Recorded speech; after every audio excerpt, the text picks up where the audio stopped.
Rick Surrency's in with us from the school board. Good Good morning. morning. Good morning, Susan. Always great to have our supervisor of schools in here, the elected top dog. Superintendent. And so, I know, I knew the word wasn't I coming didn't out want anybody right. to think I was Charles Overturf or something. Supervisor. Well, you supervise a lot of people. Yeah, that's true. That's You true. do supervise. And I've been called a lot of things too. So. I was being nice because I've heard some things that you've been called. I've been at a few ball games that you get called a few things. Oh well. Back in the coaching days. Builds character. Yes, it does. It builds character. I think the biggest thing on everybody's mind are the guns. Yeah. And, I have very mixed emotions about this. I have a concealed weapons permit myself. I do carry. But I don't know that I have the ability to do what you need teachers to do. I would have to really go through the psychological testing. Yeah. Is my biggest question about the whole thing. Yeah. How do you decide, how do you weed them out to get that far? Well, I'm glad you asked. And it is a hot issue, and actually our state legislature is dealing with that as we speak.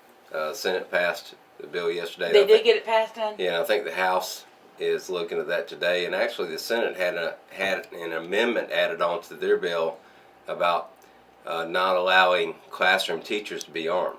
Okay, so again, I just want to make the point, we're not about just letting any classroom teacher or any school board employee have a gun. Just because you can get a concealed weapons permit does not mean that you are qualified to do what you're asking. Right. I mean, we're actually looking for people who could serve as a deputy. Okay. Okay. And the only time they would act in the role of a deputy is if there were an active shooter. But they would have to go through extensive training, over 100 hours of training, and the psychological and the background check and everything deputies have to go through. So I just want people to understand, this is a highly selective process. These are people who, the sheriff and I would vet to make sure they are capable of doing that. And our point is, we're not trying to, increase harm to our students or teachers or anybody. We want to provide an additional deterrent to those people who want to come into our schools and cause harm. Well, you can go back and look, and I think the statistics show it out. Where you have an armed presence, you have less crime. I watched a study the other day, and I don't know which university it was, and I'm sorry about that, that they have allowed them to start to carry for the last year. And every crime on campus has gone down. And gun issues have gone down. They don't have the problems they had because they know that somebody's going to defend themselves or they're going to stand up for who's around them. Well, Susan, that's a good point, and I brought up this example yesterday in a meeting I was in. Look at the air marshals on flights now. Before 9/11, 2001, I think I read there were like 30 air marshals in existence, and primarily on international flights. Right. Now they're on domestic and international flights. You don't hear a lot about hijackings anymore because potential hijackers know if they get on a plane, there's somebody there. Somebody's going to challenge them. So that's the same concept that we're trying to do. We want to make sure people know they're going to be challenged, that schools are no longer going to be soft targets where they can go in and shoot up people. And shoot up. And that's the thing about it. I know that no matter where I am, if I'm at a concert, if I'm at a dinner or someplace, I always look to see where the exit door is. Because let's face it, the best thing you can do is get away. But also, who's around me? And I try to pay attention. Schools, unfortunately, are in closed classrooms. Teachers don't have the opportunity to say, oh, we've got somebody wandering around out here that shouldn't, because they're teaching. Right. Let me just remind you, almost 20 years ago, it's hard to believe, but we had the Columbine tragedy. I was an assistant principal at Palaca High School, and of course, some of your kids were there, and my kids were there too. But that's when we started putting cameras in schools.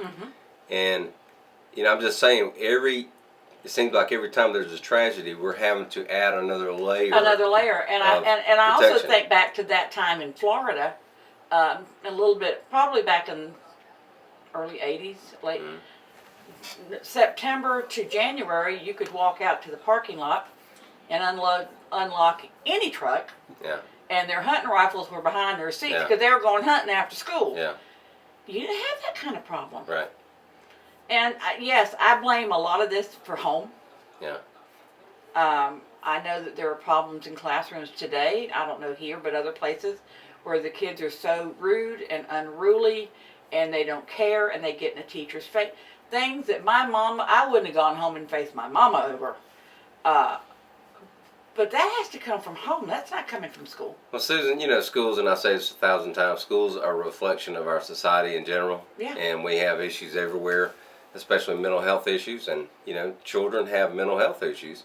And that's another area that we've got to focus our resources on. Because these kids come to school and they have issues. School is not there to teach morals. They're not there to teach manners. That should come at home. It should. But it doesn't, and that's what bothers me. More and more responsibilities placed on our education system, unfortunately. Yeah, and I was in an office one day, and with a speakerphone, and a guy called, assistant principal called a parent, and he flat said, "I send them to school. You make them behave." Well, you know, a phone call to my house from school was not worth living for. Well, as a superintendent, I'm responsible for 11,000 students, yes. and I cannot, and we know whatever comes in the door are our kids, and we welcome that, but we have to deal with all the problems that they bring, and we're not going to place blame or anything else. We're going to accept that responsibility. And you guys do a great job with it. And the sheriff and I are trying to be proactive, because it is important to us that we want parents to know we are taking whatever steps necessary to protect their children. And that's the only way you can do it is, and I think and I know that arming some people in schools is not the only thing that you're going to do. Absolutely not. There will be other things. I saw somebody's fantasy for classrooms the other day, and it was a corner area taken out to be bulletproof. I saw that. So I'm thinking, now how much is that going to cost taxpayers to have to do? If they have to get to that point. I'll tell you, the number one defense that we had, and I've said this many, many times, are the students themselves, because kids who are bent on doing harm will not keep that secret. They brag about it. They're going to brag about it. And by having those good relationships with kids will come and tell us, because kids want to be protected. Yes. And when we get those tips, we deal with it. When you see something, say something. Right. And absolutely. I think that's the best thing to do. We had a long talk with Riley about it, because she's a high school student. And she's off was at Anchor Conference over the weekend, and all I could think of was you've got all these kids in this hotel area. I said, just pay attention to what's around you. Pay attention. I know that you're excited and that you're busy doing things, but the hair on the back of your neck stands up for a reason. You better go find somebody. You got a problem. You know, last week the sheriff and I handed a $1,000 check to an individual who was brave enough to come and give us information about a social media threat. And we want to do that. We want to reward those people who are brave. We'll never mention their name. No, and you're not going to, but boy, I'd like to hand out a few more of those. Yeah, absolutely. I mean, just think of, if they had not come forward, you wouldn't have found that nearest best. So we're about, hey, we're going to help. We're going to reward those people who are brave and courageous and who come forward and give us that information. So we need to talk about school board meeting, because the next 4 people need to understand will not be at the same time. They'll be at 7 o'clock at night. Are they all at the school board office, or are you going to different places? places? Glad you asked. Tonight is at the school board office. Our next meeting in April 3rd, I believe, will be in Crescent City at the City Hall. And that's at 7. The next meeting, I believe, on the 20th, I believe. Correct me if I'm wrong. Anyway. The 20th. The second meeting in April. Wait, that's March. I'm sorry, I can't. Will be in Interlochen at Price Middle School. It'd be the 24th, the second one of April. Okay. If the calendar's right. No, it's going to be up the week before that, the 17th. Okay. Oh, it's 1st and 3rd. I'm sorry, I've got somebody else's meetings in my head. 17th. And actually, let me point out, the 19th, you're looking at the one on the 19th. Let me go back, March 19th. March. Go back to March. March 19th. That's on a Monday now. We had to put that on a Monday night because of the fair. So March 19th will be in Crescent City. And then the one on April 3rd will be in Interlochen at Price Middle School. And then the second meeting, I believe, April 20th. 17th. 17th. I'm sorry. We'll be back in Palatka. Okay. Okay. So those are 4 night meetings, and we do that because we want to give people the opportunity to come out. It's hard to hit a 3 o'clock meeting when you don't get off of work till 5. Right. And our board was very adamant about giving people that opportunity. So it's an experiment. We want to see if that's going to. Well, all you can do is try. Hey, I want to mention something about tonight's meeting. We're actually having a demonstration at the very beginning of the meeting and a presentation. Anytime we have students who go to state competition, we want to recognize them. The Palaca High Robotics Club, better known as Robo Panthers, are coming out and they're going to do a brief demonstration with a robot. And of course, we're going to recognize them for their achievement.